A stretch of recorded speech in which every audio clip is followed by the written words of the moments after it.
Okay, we are going to get started again. So if everybody could come in and take a seat, and maybe I encourage anybody who's willing to move up a little bit for our last panel of the day, because we expect we've probably lost a few people. We hope we won't lose too many more, but we'd love to have you up close. All right. So I was fortunate to introduce Gil this morning. I'm Ellen Clear with the Packard Foundation, and I get to... It's hard to hear me? All right, sorry. I hear myself very well. That's all that counts. Okay, so thank you everybody for all your passion and resilience today, because you have now made it to the final panel of the day, and we've saved some of the really good stuff for the final panel. So that's right. That is their challenge, to keep you all inspired right to the end. So Gil, of course, Dr. Gil Noem is not only the founder and director of the Pear Institute, which we talked about throughout the day. He's also the editor-in-chief of the journal New Directions in Youth Development, Theory, Practice, and Research. And I asked Gil just a moment ago for another fun fact to share with you, but he said he couldn't think of anything that wasn't too risque. So your challenge will be to corner him during the network reception afterwards and find out some of those other fun facts. But Corey Newhouse, who has been up here before you all today, is the founder and principal of Public Profit. And therefore, she is responsible for the overall design of each of Public Profit's evaluation studies. Sorry, I'm getting some feedback there. Including developing logic models, theories of change, data collection tools, analysis, and reporting plans. So that means we know Corey is really smart. And that is also evidenced by the fact that she has a bachelor's from Columbia College and got her master's degree in public policy at UC Berkeley. Go Bears. Let's go Bears. And Public Profit was not her first business. Corey's fun fact is that she is actually a bit of a serial entrepreneur, having founded her first business enterprise I guess probably at the precocious age of about 14. Mm-hmm. And it was a tie-dye t-shirt business. Really? She may have some leftovers in a closet somewhere. You can ask her afterwards. So without any further ado, they are going to talk to us about the challenges and the opportunities of SEL and evaluation. Thanks so much, Helen. Thank you. So I first started as a youth worker at Breakthrough Cincinnati in 19... so I've been in this field for a long time. I've been a professional evaluator for about 15 years. And there are really two certainties in my professional life. One is that they put the evaluator at the end, right before the snacks, is generally when we get on the program. And two, that when you're in an out-of-school time conference, if you say, let's do an energizer, let's all stand up for a moment, everyone stands up. When you say, let's do an energizer, let's all stand up. I think you all know this one. It's going to be the shake it out. So we're just going to go, we're going to go to the count of 8 this way, this way, this way, this way, and then we're going to count down. Here we go. 1, 2, 3, 4, 5, 6, 7, 8. 1, 2, 3, 4, 5, 6, 7, 8. 1, 2, 3, 4, 5, 6, 7, 8. 1, 2, 3, 4, 5, 6, 7, 8. 1, 2, 3, 5, 6, 7, 8. 2, 3, 4, 5, 6, 7, 8. 2, 3, 4, 5, 6, 7, 8. 2, 3, 4, 5, 6, 7, 8. 3, 4, 5, 6, 7, 8. 3, 4, 5, 6, 7, 8. 3, 4, 5, 6, 7, 8. That's harder. 3, 4, 5, 6, 7, 8. 4, 5, 6, 7, 8. 4, 5, 6, 7, 8. 4, 5, 6, 7, 8. 4, 5, 6, 7, 8. 5, 6, 7, 8. 5, 6, 7, 8. 5, 6, 7, 8. 5, 6, 7, 8. 6, 7, 8. 6, 7, 8. 6, 7, 8. 6, 7, 8. 7, 8. 7, 8. 7, 8. 8, 8, 8, 8. Well done. You're good at this. And now that I'm completely out of breath, thank you, everybody. As we were coming up here, we were like, let's do an energizer. Yeah. It's been a day. It's been a day. So today, Gil and I are going to talk a little bit about what we know and don't know about measuring social emotional learning in out-of-school time. And one of the things that we're going to be focusing on is our very soon to be released evaluation of the Silicon Valley Out of School Time Collaborative, to be released tomorrow. You'll have the executive summary in your packet. And if you turn it slightly, little drops of our sweat will come out because we put a lot of work into it. And while I'm the one here today talking on behalf of our team, I wanted to take a moment to acknowledge my amazing team, Jocelyn Michelson, Femi Vance, Julie Lowe, Ava Elliott, all of whom just played an incredibly important role in all of this. And so, again, when the drops of sweat start coming out of this, it's theirs too. So I just wanted to thank each of them for that. Sorry? Oh, I'm in the light? Like that? How about I scooch forward? It feels like that some days, let me tell you. Is that better? Yeah. Yeah. Great. So we're going to start off and just by talking offering some thoughts about kind of the big picture on why this is important and why measurement is important, and then to talk a little bit about some of the key lessons learned from our evaluation of this collaborative, and again, how it reflects back to issues of measurement and the tools that are available to us in this field. So we were wondering as we were preparing, how does one at the end of a Thursday, if you still remember it's Thursday, so how does one really after a whole day still get the energy up in this room? And one way is to go like this, But another way is, the worst thing is probably to release an evaluation report at this moment. Thanks, Gail. Thanks. I appreciate it. I know. Sweat or no sweat. So you agreed. So I'm not saying anything out of that. I think the idea is to keep it alive within the day. So just telling you results of an evaluation will be interesting, but I think we want to have a broader discussion, which is how can one use data in a way that brings at the end a result that will make, I think, your work here in Silicon Valley national and really important, because people will believe it more if there's some numbers behind it. But in a broader way, I think the question is, can one really incorporate data and thinking about research in a way that we don't lose the staffs and don't lose the kind of liveliness of the programming. So that's kind of part of what this back and forth is. It's about the results, but it's really in a bigger way, how can we build a field that is data-oriented, not data-driven, but data-oriented, without actually becoming kind of subservient to evidence. Okay. Here we go. Let's do this. So we're going to be sharing our evaluation findings, talking about some of the pros and cons.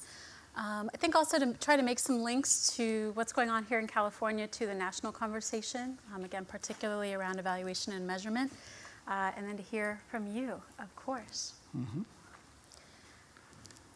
I think one of the big findings from our evaluation was that the learning context makes a huge difference in this. And this is not going to be news to anybody in the room, especially after all we've talked about today, but that we saw this in really practical ways in terms of both the overall ability of the different organizations who are part of the collaborative to take up this work, and even in a more practical way, the ability of individual staff members to lead high-quality social-emotional learning.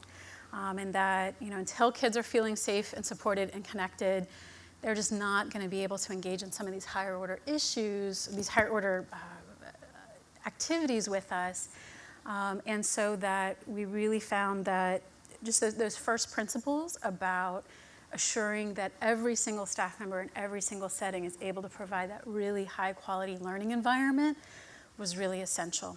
And so one of the things that we sort of learned along the way was that the individual organizations needed to coach not just their whole staff about things like the youth program quality assessment or the idea of program quality as a whole, but actually helping individual staff members to skill up where they needed to be ready to, again, really create that strong learning environment. From a measurement perspective, tools like the youth program quality assessment, which is that observational tool of program quality, were really helpful in this.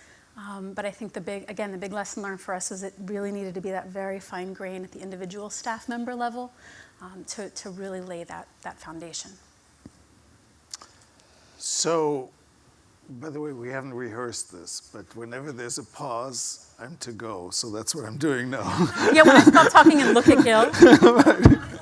Thank you, Natalie. It's like 5 o'clock news or whatever, 6 o'clock. We'll do the weather in just a moment. The question of how to use quality assessment is really critical. And here's one of the areas where the out-of-school time field is ahead of schools, a really important way, because you've probably covered in your own kind of scan of what's happening in education that there is now a lot of observation going on in schools and classrooms, but typically it's after long negotiations with the unions about the question where this becomes part of assessing teachers, their pay, and their promotions. And this is exactly how we shouldn't do it. Not saying that people shouldn't be evaluated well, but quality improvement is about a kind of supportive environment where people can learn. And I think in the out-of-school time field, that is how we're using those assessments. So this is actually complicated because if you do this for evaluation and not for quality improvement, you do have to take a kind of hands-off approach. But what we really want is not to take a hands-off approach. We want to actually be able to observe and to then show the individual members of the staff and the staff as a whole, where are you strong, where could you improve, what are the methods of improvement, which is really what we should do. That's really the heart of the matter, because then we have evaluation not as a cold kind of method, but we have it as something that, please observe me because I want to improve my skills, and I can only do that if someone does that with some kind of numerical validity that actually helps me. Just one additional point on that is that, as Gil mentioned, the out-of-school time field is leaps and bounds ahead of other fields in this, and therefore there are a lot of really good tools that are already out there, and that often clients will come to us, to Public Profit, and ask us to develop an observational tool for them, and we point them to the wide number of really terrific tools that are already out there, and they let perfect be the enemy of awfully darn good, and so really would just encourage you to make use of the tools that are already out there, that have already had the blood, sweat, and tears and ridiculous amounts of money put into them to develop them, that you may need to tweak a little bit, you may need to tune a little bit, but are going to be 95% of what you need versus trying to start from scratch and pay for the 100% of what you need. So can I ask you a question? Please. How did you, in your evaluation, use the data that you collected? Did you share it as you evaluated, or did you at the end kind of put it away in order not to contaminate the field, and then you used the data? Oh, we're all about contamination. We are all Okay. about contamination. So how did that work exactly? Well, thanks, Gil. So at Public Profit, no. What? At Public Profit, we always know. I mean, we were really going for that twofer in terms of both collecting information about the quality of the learning context as a whole, and also trying to use the data for continuous quality improvement. And so moves we made, to use Sangeeta's phrase, were to get as many staff members in the collaborative trained on the tool as we could, so not just the evaluation team, but the practitioners as well. After we did our visits, I think we turned around the results within a few weeks in order to contaminate, in order to support that continuous quality improvement. We encourage the members of the collaborative to use the tool themselves, because for us, it's much more important that the learning context is getting better than our data is clean, that our data is perfect. Then from an evaluative standpoint, we then used it really more to show the context that these organizations had created overall a strong learning context, and that did show some improvements over time. We had planned to offer some training specific to specific parts of this assessment tool. For a variety of reasons, we weren't able to do that. But I think it went a long way toward creating some common language across the 8 different organizations that were doing this work about what a good learning context was and what it looked like. Perfect. Just so you know, I mean, one of the big issues that comes up around quality assessment is, you know, who has to observe, or who should observe? Should it be actually someone who's distant from the program, doesn't quite know the program, goes into the program, and then is as neutral as possible? Or should it be can it be someone within the program who observes the program? How can you be sure if that happens that they're not just scaling this in some way because they want to be nice to their friends and colleagues? Or can it be someone like a supervisor in a larger organization who comes in, like the YMCA, the Boys and Girls Club? And we actually tried to solve this, or at least answer this question with Deborah Vendel and a few others on a STEM assessment tool, which is called DOS, Dimensions of Success. Some of you will know this. And we had actually the official evaluators do the observations, and we had program participants, people who are in the programs but were not the colleagues of the people, but like supervisors in the YMCA system or in the Boys and Girls Club system. And what we found, because this is very important, because obviously if you always have to use an evaluator, it's very expensive. So part of the issue is, can one actually build this in? And what we found was that there was no difference. In fact, that the people in their own programs were a little stricter than the evaluators. So, and the big worry was that actually the people in the program were going to be more lenient. So this way we actually found that we could use people in the programs to be the observers. And I'll be interested to hear how the YPQ people, how Charles and others found this, but it's a very big issue in how you dealt with that. Yeah. And thanks, Gil, for pointing out that professional evaluators are expensive and unrigorous. That's great, yeah.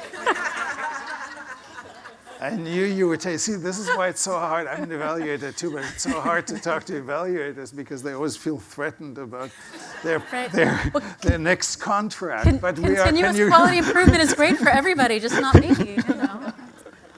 Touché. Just a quick hit for the numerically oriented among you.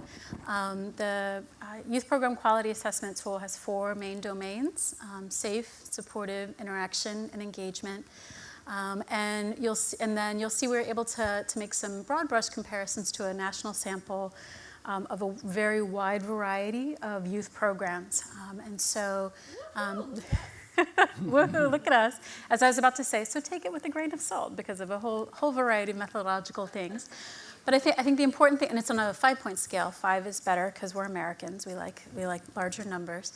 And I think that, you know, one of the neat things to see here is that particularly in the domains around interaction and engagement, which is really around youth voice and choice, really around opportunities for young people to have meaningful relationships with one another, our observation of the members of the collaborative were that they were doing that rather well, and that these are the tough things. These are the things that you need to do regularly and often, no matter what. It's a lot easier to keep your fire extinguisher charged and get a high score on safety. There's a lot more to the safety domain than that. Than there is to offer regular opportunities for young people to reflect on their learning, for example. So again, just I think one of the highlights from this study was that as a whole, the collaborative members had that strong learning environment. Yeah, we should just move along here. This is impressive.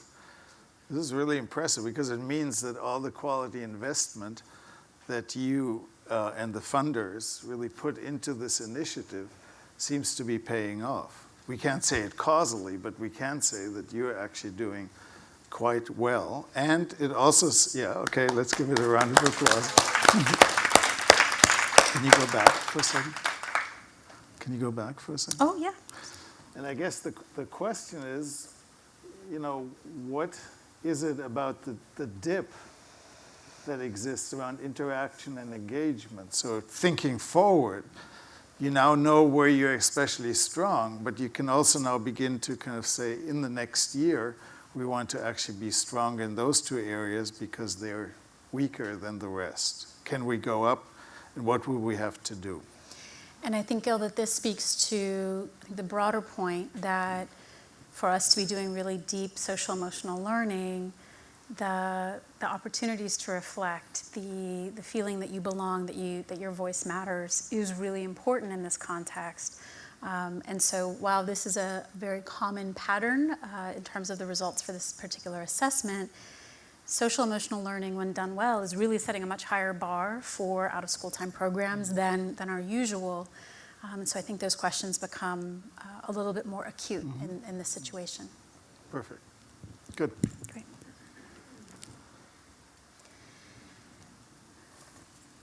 I think one of the other big lessons learned for us is there's no one right way to start this work. We made some references to it throughout the day, but I'll unpack it a little bit. When this collaborative decided to start focusing on non-cognitive skills or social emotional learning, we engaged in a 5-month-long planning process in which we researched a whole bunch of existing strategies, frameworks, very collaborative process in which the collaborative members themselves identified some focal skills. And then the time came to think about what strategies or what particular curricula we wanted to use. And at the time, the decision was to focus on research-based curricula that were aligned with the particular skills the collaborative was interested in that could be implemented in 15 to 30-minute long lessons. And that got to be a pretty narrow funnel in terms of the types of activities that those were. And that was the call that we made as a collaborative at the time. One of the reasons for research-based tools was just appreciating that this was new and that we all knew we were fumbling our ways along, and so wanted to rely on the expertise of others. And the idea behind offering activities that could be done fairly briefly was so that it is not as intrusive as some other methods and could be incorporated into the really wide array of programs that are part of this collaborative. I think the big lesson learned, or what we found, was that the off-the-shelf curriculum everybody needed to do some level of tailoring for the curriculum, which is no big surprise to any in the room. Some of the curriculum were a terrible fit for the organizations. What we learned is a lot of stuff out there that advertises itself as K through 12. It's more K through 5. And so, things like the optimism cheer, which is one of the regular activities in one of the curricula, awesome for your 4th graders. If I roll in and start asking Elise's college students to do an optimism cheer with me, it's not going to work out very well, right? Also had some other issues with just the cultural sensitivity of the materials and the like. And so we had to make a big pivot because the curricula were a pretty darn good fit for about half of our collaborative members, about 4 of the agencies, and just did not work at all for the other half. And this is a little tough for me because from a measurement perspective, from an implementation perspective, that gets really tough, right? Because if everybody is doing something custom, how do we measure that? How do we assess whether it's high quality? How do we know if it's working? And that's not the end-all be-all. I'm here to talk about measurement and evaluation, so that's, I'm kind of going to sit on that point. And I think it has some pretty huge implications for taking this kind of work to scale. That if it is that difficult for an off-the-shelf solution, let's say, to work, to have a better than a 50% success rate, and that the other 50% need very high-touch support from very qualified consultants, that has some huge implications for our ability to take this to scale. not the least of which to measure the quality and the fidelity of the work that's being done. So that's what's on my mind. From a measurement perspective, we were able to do things for the groups that were using the off-the-shelf curriculum. We're able to look at the fidelity of implementation, how well are they implementing the lessons as they are planned and the like. But also that's one of those places where tools like the PQA can be helpful, because it's also just looking at the quality of the opportunities that young people have, irrespective of the particular off-the-shelf curriculum. So what do we do? This is actually at the core of this whole enterprise, because we have a workforce that is really not paid very well, or not paid well, that often doesn't have a lot of education in terms of what they're actually doing. So some of them are very new in the youth development field. And the constructs are extremely complicated, like empathy. Like, how do you train empathy or optimism? I mean, how does, and the other thing is, these are often very young people who are actually, City Year, with whom we work very closely, calls them near peer. And that's a good term, because they're very close to where the students are that we're actually having in our programs. So we're putting a tremendous amount of responsibility. And they rebel when they get an off-the-shelf curriculum, because no one likes to do that. Whether you're a clinician or you are a youth worker, you don't go into the field to start training according to a curriculum. So how does that get solved? Mm-hmm.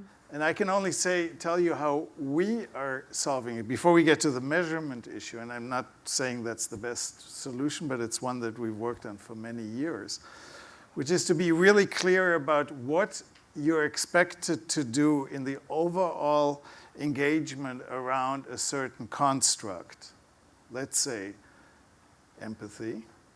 And for each session, let's say you have, in our case, there are 12 sessions. For each session, you have outcomes and goals. And you actually take it a step further and say, use definitely 2 or 3 of these exercises and games and whatever, because we know that those work well for this particular thing. And that you can also then measure around fidelity.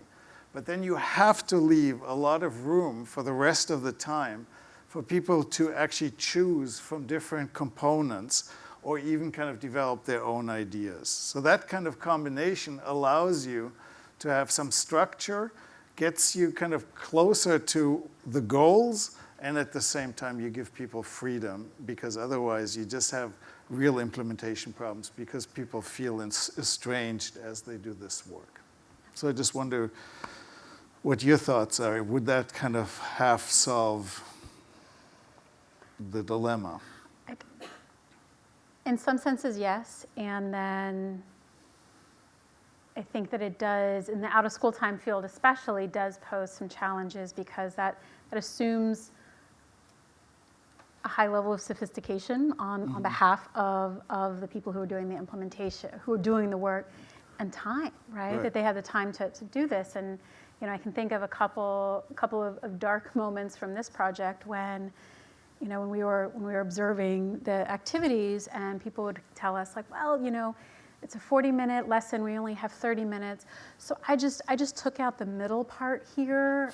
We just did the opening and the closing. We just kind of took out the middle part, and then we had plenty of time for it. And it was like, and so I think it's a both and, right? Yeah. That I think some of the impetus around using off-the-shelf curriculum is trying to respond to the fact that we have high turnover, limited preparation time, folks who maybe are not particularly sophisticated in their practice, but then, as you say, they resist using something off the shelf. And so I think that I think the quality of the off-the-shelf materials is getting better and better by the day in this, and is getting closer, I think, to finding that sweet spot that you described, so that it's allowing for some creativity, some ownership on behalf of the staff, but also not making it feasible to take out the middle part, i.e. the part with all content in it for the Yep. for the young people. Good, perfect. So we solved that. Done. Actually, Great to see you. Thank you. actually, no. I think if you can here in Silicon Valley make this a real focus for the next couple of years, that would be a huge help nationally. You really think through how can one deal with that. I mean, in some ways, the whole birth of individualized learning through technology is trying to solve that because it gives students like their own interaction with the computer that helps them figure out where they are and where they should go. But it's very kind of without relationships or without many relationships. So we have to figure out something similar that's at the same time kind of interpersonal. One thing that we did do as part of the evaluation was, so I mentioned that we looked a lot at the quality of the learning context, looked at the strategies that the organizations were using to promote social emotional learning. And I can't emphasize enough how important that is from both from a measurement perspective as well as from a practice perspective. But we also did look at, we used the holistic student assessment from Gill's organization to try to then you were in good shape. to try to get a cut at young people's self-reported growth in their own skills and mindsets.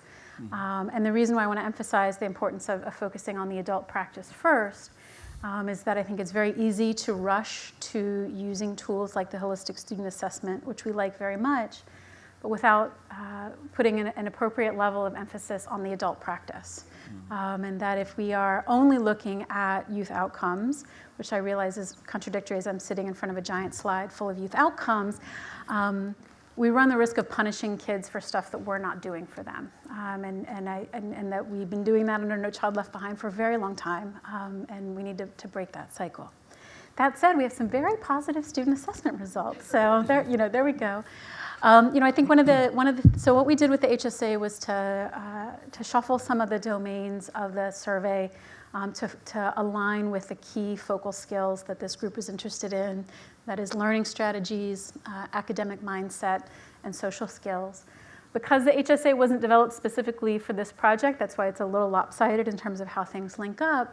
But it was another example of how we're able to use some existing, much higher quality assessments that already are out there, rather than trying to develop our own and knowing that would be a lower quality.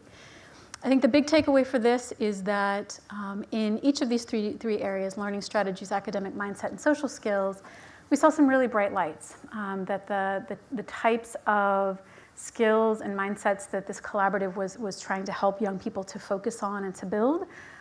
We saw some positive results in terms of large numbers of kids, 75% to 80% of kids saying, I got better at this. It's not true in all the areas. You'll see some things around trust, emotion control, have much lower, smaller proportions of young people saying that they got better at this.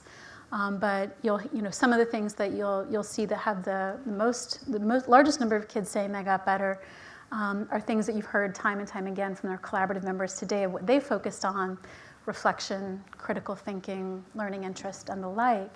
And so I think that was really hugely validating for us as a team to see that if you focus on these things, and particularly when you're explicit about your focus on these things, it shows up for the young people as well. Before, Corey, I'm not sure everyone in this room at this moment understands exactly how to interpret this. Oh. I mean, what yeah. less and much less means, what same means, and what much more Sure. means. This is the weather report part of our day. We do the gesturing. So the version of the holistic student assessment that we used was the retrospective version. So young people took it once near the end of a particular program cycle, usually late in the spring. That varied for certain organizations for certain cycles. And the kids had a couple of different options in terms of what they could respond. They could say, I got a little bit, much better at this, or better at this. It's about the same for me. It's a little worse for me. It's a lot worse for me. Or thereabouts. You all understand, that's roughly the idea. And so what we did to try to roll up those results then was to show in the gold here is a proportion of young people who said that they got somewhat better or a lot better at this particular mindset or skill. Gray are those who said that they're about the same. And then the kind of whited out sections are those kids who said that they've actually gotten worse, or that they're doing worse than they were before. We decided to do the retrospective version of this largely for practical purposes, that trying to do matched pairs across thousands of cases in very dynamic program environments. There were more downsides to that than some of the methodological downsides of using a retrospective version. But I think that the big idea of this was able to give us, both at the program level as well as the initiative level, but also at the youth level, a picture of how kids' mindsets and skills were changing. Does Yeah, that- so, yeah? so, It's going to rain tomorrow. It's moving in from the west. Yeah. well, I just want to help interpret this only in the sense of, I mean, since I see this thousands of these across the country, these are very good results. And what's also exciting is that the students didn't just say, oh, everything is great, because then you would have to worry that they're just trying to be nice to the program, or that they don't take it seriously, or that there's just in general a bias. This way you can see that in certain areas, they feel things have gotten much better or better. For example, relationship with peers, 76% of the students say that. Empathy has gone up, but in some other areas, trust, emotion control. I mean, there's still a lot of work to be done, not only around the students that say nothing has changed, but also that students are actually saying something is not going well. In fact, it's going worse. What that means is very complicated, because often students learn in the process of being part of a program that actually what they thought they were good at is much more difficult than they thought, and they actually recognize that they're not as good as they were. So it's not necessarily, it doesn't mean the program actually got them worse, but it does mean that they're saying something is happening that isn't working for me. Yeah. Someone wanted, have you had it? Yeah, so are kids being asked, like, tell me is your emotional control more, much more? Like, what is emotion control? What does that mean? And would a kid know what that means? Yeah. Is this the way they're asked the question? No. No. It is not. So these are Good question. these are some of the different scales of the survey, but there are generally for each of these scales 2 or 3 questions for the young person to say, I'm going to riff on this a little bit, so not exactly the question, but I'm able to calm myself down after something upsetting happens, something like that. I think it's Appendix G in the upcoming report that has all of that information for you. But yeah, we do not say, hey, 5th grader, how's your emotion control today? No, I mean, that's part of the development of measurement. I mean, it takes forever to figure out what are the items that go with this construct, and then once you do factor analyses, some other items slip in, and you don't know anymore, is it exactly that? And then you have to change the label. Even, I mean, you know what I'm talking about. It's a painstaking piece of work. I just want to kind of broaden it for 1 second, and really say this area of child self-report is hugely contested right now. And that's great, but it makes it also very hard. So the first issue is that many people say self-report is not reliable. You should have teacher report, you should have observations. Our stance, and I think that was also the stance for the evaluation, is you need to triangulate, a term that's often used. You need to have multiple reporters, and you need to observe.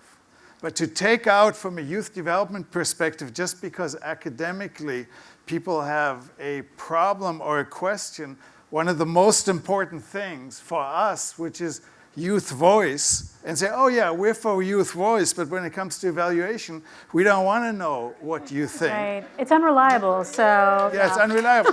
It makes no sense.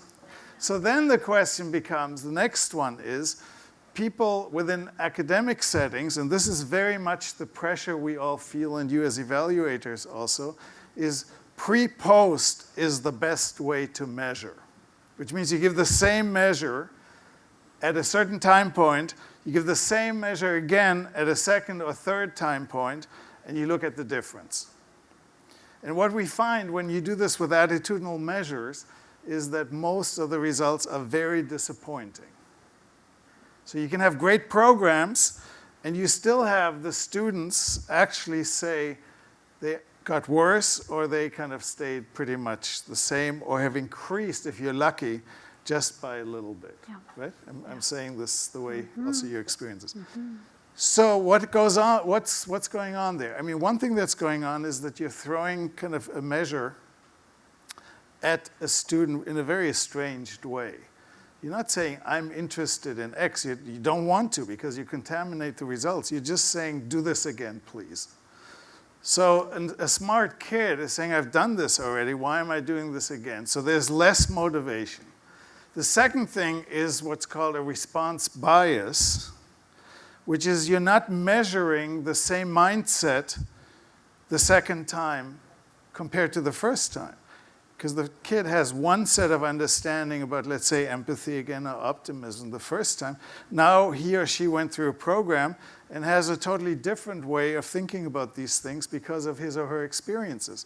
So often something that seemed very high in the beginning, after the program, actually seems lower because they're more realistic, and that's a good thing.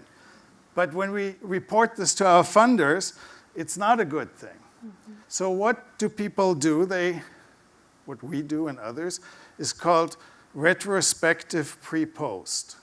So at the end of the program, you actually have students fill out, how were you in the beginning of the program, how are you now? Now you're introducing other biases, because how do I know anymore 3 months or 6 months later how I was when I started?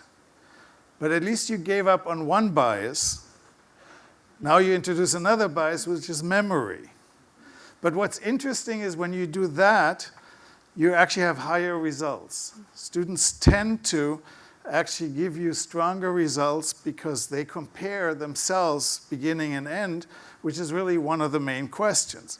So we are trying to work very hard with collectives of evaluators and others to make that a kind of more accepted method, because it should be more accepted. And the third method is the one that's used here, where you don't have retrospective pre-post, you don't fill out the same form now for 2 time points, but you're just asking the kids straight out, have you changed? And that actually leads to even better results. So we now are beginning to understand that depending on how you ask the question, you get very different results. And fortunately for us, who believe in these new methods, these results are not just across the board. So just because of the method, now kids are saying, it's all the same, I'm much stronger. But as you can see here, they're actually quite discriminating. And they're also discriminating by quality of program. So they're not just giving the adults a gift.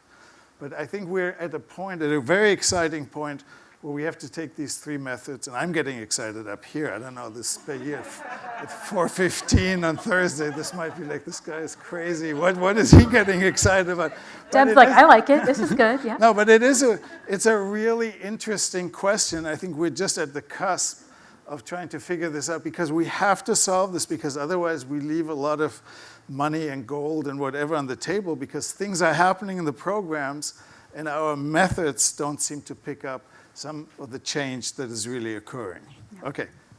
So my question is, you were talking right before you said all of that and got really excited, you talked about triangulation, but Triangulation, yes. but I missed it. So Okay. you said observation and then this, but a triangle to me has 3. So I Yeah, didn't yeah, know. it does have 3. So what is that, so that if our funders don't buy this, right, Right. or if there are other things that factor into it, what is it? Well, by the way, funders buy this first of all, if there's enough peer-reviewed work that does the real systematic work to actually look at these, because what you find are systematic differences, and those are important, and they need to be in the literature, and it's beginning to happen. Funders also will, independently of which method you use, will not accept, and the peer review system will typically not accept if it's just self-report. And it shouldn't be, because you can't just take the kids by face value. You need something else. So do you want to talk about the triangle? The third part is a basket of kittens. They're very cute. No. Melissa's looking at me very seriously, like, no, it's not really a basket of kittens. No, the typical one is self-report, a report of another person. It could be a facilitator, it could be a teacher, it could be a parent. On the kid, On the yeah. kid. Yeah, on the Yep. kid. And although it's also interesting to have them talk about themselves, but right now we're talking on the kid, the change on the kid. And then if you have the chance, an observation of what's actually happening. How is this child behaving? Or you can use, if you don't want to do that, you could use artifacts, you can look at real work that they've done. You can use computer games where they actually show, but what you want to get is like behavioral data, not only data that reflect how people reflect and observe, because that's always going to be very positively biased. I think bias is a good thing. It's just, it gets problematic if the results are really great, and then people will say, well, how do you know it's really true? So I followed all that, Gil, but the last thing I'll say, because I think it's such a valid point, is then how do we, with such limited knowledge, and we're getting a lot better thanks to public profit, and we're learning a lot about this as agencies, how do we then take those three things and then know the one, I'm going to say score, but how do we, where's the tool that tells us how to do that triangulation and how to make sense of it all? Okay, do you want to go talk to that? Or? Well, and just to back up a little bit, I think that the level of triangulation that Gil is describing is in a lot of ways the difference between evaluation and research. And research, one of the benefits of research and investing in research in this kind of area is that then Gil and his team can do all that triangulation with something like this, so that we as evaluators can lean heavily on this more so than running around triangulating on our own. It's often called the golden spike between leveraging Transcontinental Railroad, Utah came together, Leland Stanford put the golden spike in the middle, right? So railroads, yay. So the same idea of like linking, building off of research-based tools and methods and linking that to your practice. And so I think that's one way to think about the triangulation is using validated tools that have been triangulated, but not doing all the triangulation for yourself. Does that, and you know, as to where is like a particular guide, and I think there's some good guides out there for evaluation of youth programs that offer advice on those types of tools. Deb, please. I also think it depends on the purpose of your assessment. So if the purpose is a lower stakes assessment to help staff understand, Gil was making great points where you might want to focus, then I would encourage you all to not worry so much about these issues that we spend so much time worrying about genuinely. I mean, because young people, I think people in general, are pretty reliable in their reporting on their own being. And peer-reviewed journals are very big sticklers about that. And the other thing is, we're in the Northwest a little bit here. You know about the spotted owl, right? So there's the spotted owl in an ecosystem in Washington, right? And when the spotted owl isn't doing so well, you know the whole ecosystem isn't doing well because they eat voles and then maybe right. But all scientists really need to worry about is that spotted owl, because if they know that, they know a whole bunch about the mold and the voles and things that are harder to find.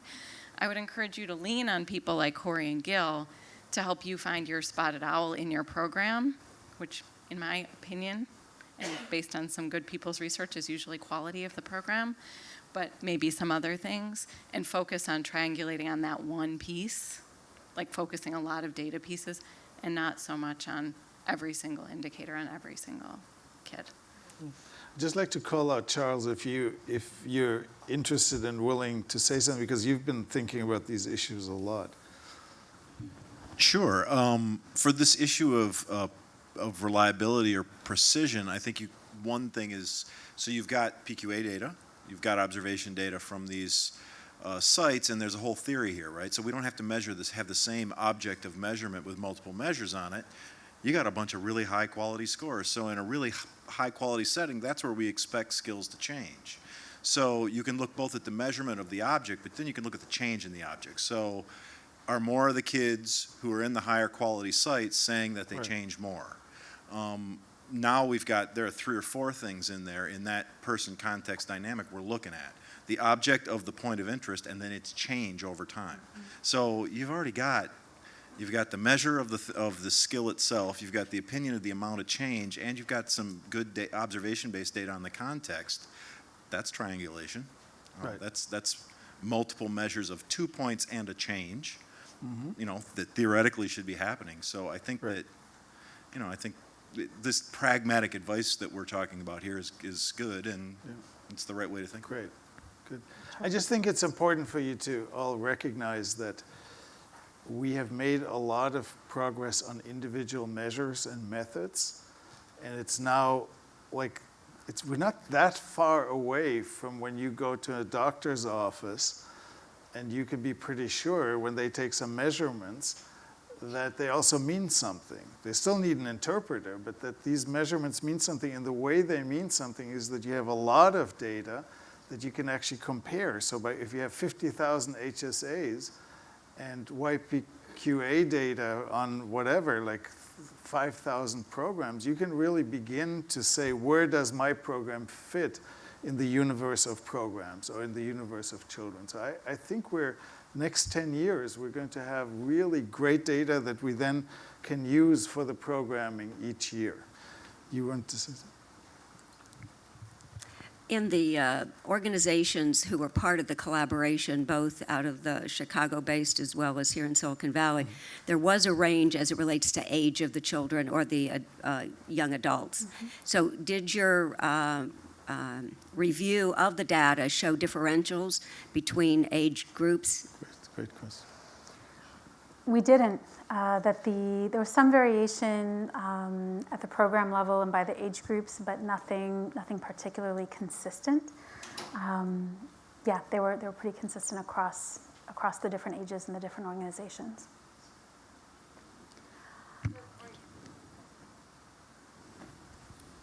Go back. Hello. Hello. Thank you. So I just want to change the conversation a little. Good. Yeah. Because, I sit here running an organization, and to me, it all comes down to what do I do differently, right? So I'm less concerned about the triangulation as I am about looking at the information to improve and not prove. I know that we're all sitting here in front of everybody exposing ourselves to about what we did. And everybody's thinking, God, I hope it looks good. God, I hope it looks good. I got to prove that we did the right thing. And that's the wrong conversation. It's the wrong tone to set. Yeah. I mean, I even felt it a little bit from you saying, well, we couldn't do this because we couldn't prove it, and the conversation is not about this. This is a process. This is not something you do. You don't flip a light switch and all of a sudden it's different. And we've had this great revelation about how to change people.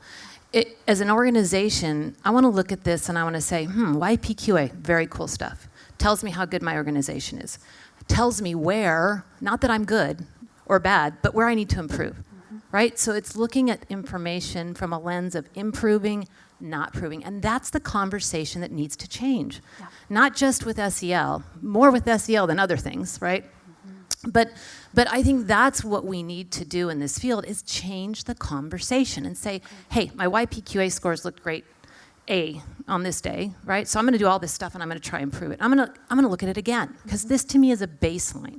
That's what it is. It's a baseline for me to say, I need to really put some effort into trust. I need to look at, do I do anything around emotional control? Maybe I don't, so maybe I'm not going to worry about that, right? And then I'm going to say, I'm going to do the things I can do from YPQA. I can really improve and dig down. Like this is the part that bugs me because now what I want to go do is I want to start scratching into that data and saying, what can we do differently to improve what we've done?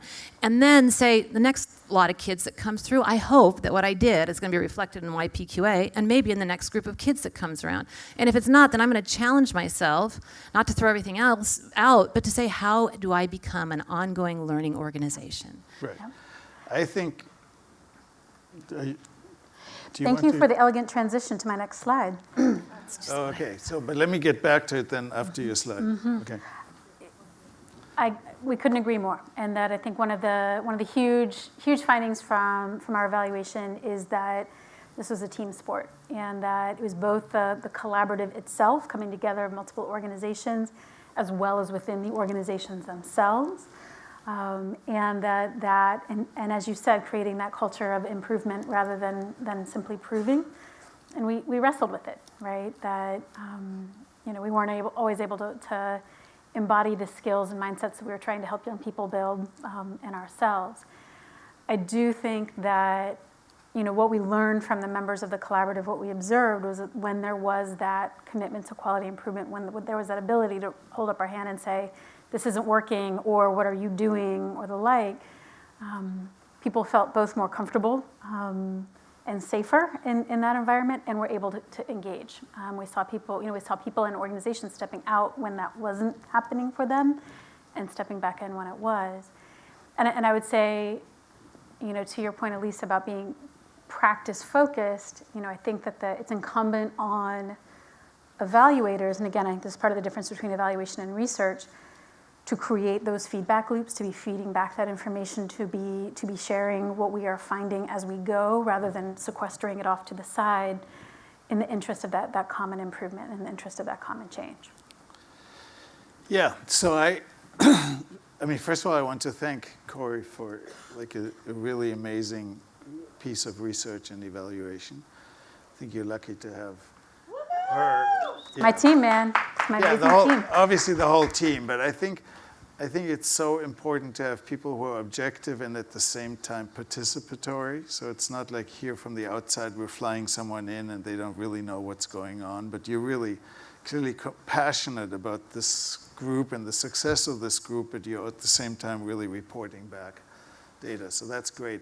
I think the question, and I'm glad we're ending on your note, because so on the most rigorous side, at some point, you will have to have data that is really going to be accepted by the US Department of Education, if it still exists by that time, or something similar that will be able to fund the field in a major way, because this is a great step, but ultimately public funding will have to come through in order for these things to be sustainable over time. For that, there is going to have to be a really very systematic, maybe even randomized trial kind of study, but definitely a study that has very good control groups to show that what you're doing has added value. That's research and evaluation.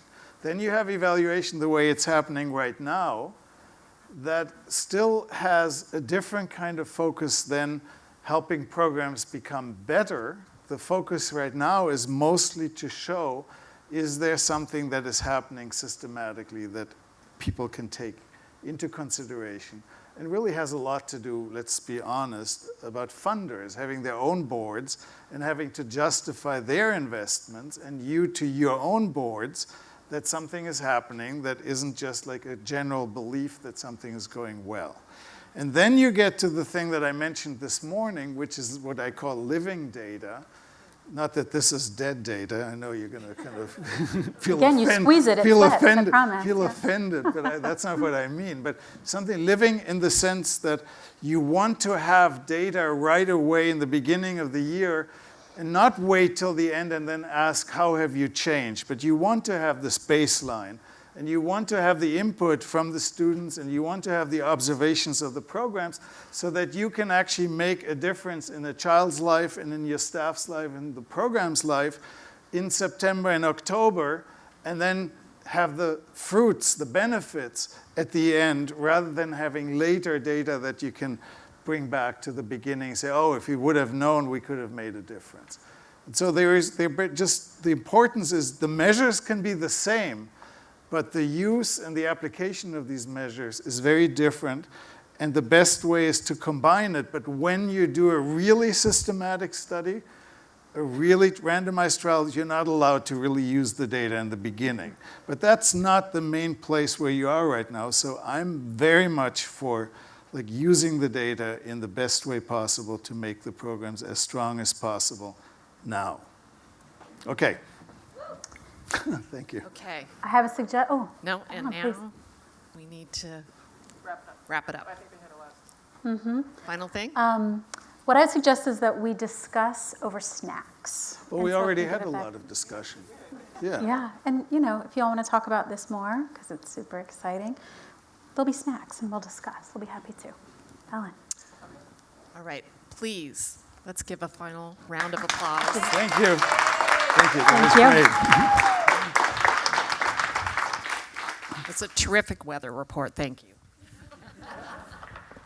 All right, I just 2 seconds. One, thoughts and thanks for today. For those you, I think you guys rock because you stayed to the end. Thank you so much.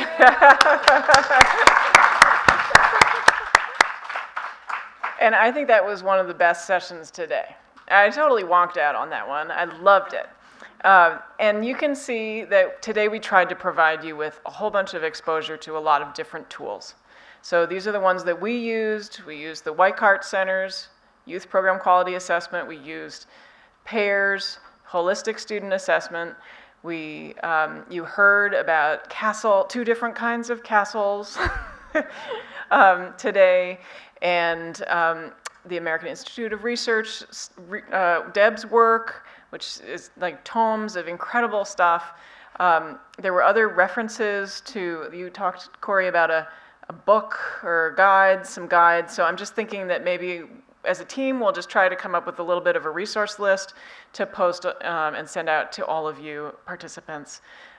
Helpful stuff, including all of the materials you've seen today and videos you can show to your staffs, etc. So spread the word. This is how we're trying to lift the field. This is what we're trying to do to make a difference. So a day like this doesn't happen without a group of committed individuals making it happen. So I want to give a hand to the planning committee today: Elise Catini, Melissa Johns, Ellen Clear, Mary Ho, Jamie Heisch, Corey Newhouse, and at one point Christine Sherry as well. So thank you all so much for joining me in doing this. Of course, thank you also to the funders of the Silicon Valley Out of School Time Collaborative, the David and Lucille Packard Foundation, the Sobrato Family Foundation, SV2, which served for our first 3 years as our fiscal sponsor while we were sort of building it as we flew, and Sandtail Foundation. We had a lot of fun having our first experience working in collaboration this deeply with other funders. And then finally, and most importantly, to the 9 organizations that were in the collaborative every single day. I know that they and all of you out there are working so hard to give wings to all of the youth in our community to make a better tomorrow, way better than this week, tomorrow. They are our future. You're investing in our future. I'm so grateful and so proud to be part of this community. Thank you. So we're going to have just some refreshments over here, but if you want to beat the traffic, please go for it. And but we do have some food if you want to hang around. And thanks again for coming.